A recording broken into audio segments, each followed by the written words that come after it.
मेळघाटातील अतिसंरक्षित व प्रतिबंधित क्षेत्रातून मध्य प्रदेशमधून धारणी मार्गे लॉकडाऊन सुरू असताना अकोट परिसरात अवैधरित्या गोवंशाची मोठी तस्करी होत असल्याची बातमी विदर्भ न्यूजने काही दिवसाअगोदर प्रसारित केली होती। अकोट ग्रामीण पोलिसांनी केलेल्या कारवाईवरून वनविभागाच्या आशीर्वादाने अवैधरित्या मध्य प्रदेशातून धारणी मार्गे अवैध वाहतूक होत असल्याचे स्पष्ट झाले आहे।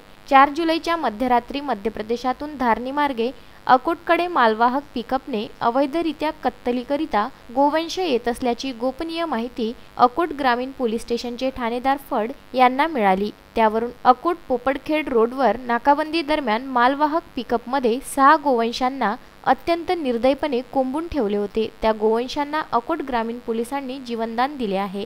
या प्रकरणी 2 आरोपींना ताब्यात घेऊन विविध कलमांन्वये गुन्हा दाखल करण्यात आला आहे। 4,65,000 रुपयांचा मुद्देमाल जप्त केला आहे। ही कारवाई पोलीस अधीक्षक अकोला येथील पोलीस अधीक्षक श्रीधर, अकोट पोलीस उपविभागीय अधिकारी सुनील सोनवणे यांच्या मार्गदर्शनाखाली अकोट ग्रामीण ठाणेदार ज्ञानोबा फड व डीबी पथकाचे नारायण वाडेकर, गजानन भगत, अनिल सिरसाट, प्रवीण गवळी व चालक गोंडसर यांनी केली। सारंग कराळे, विदर्भ न्यूज, अकोट।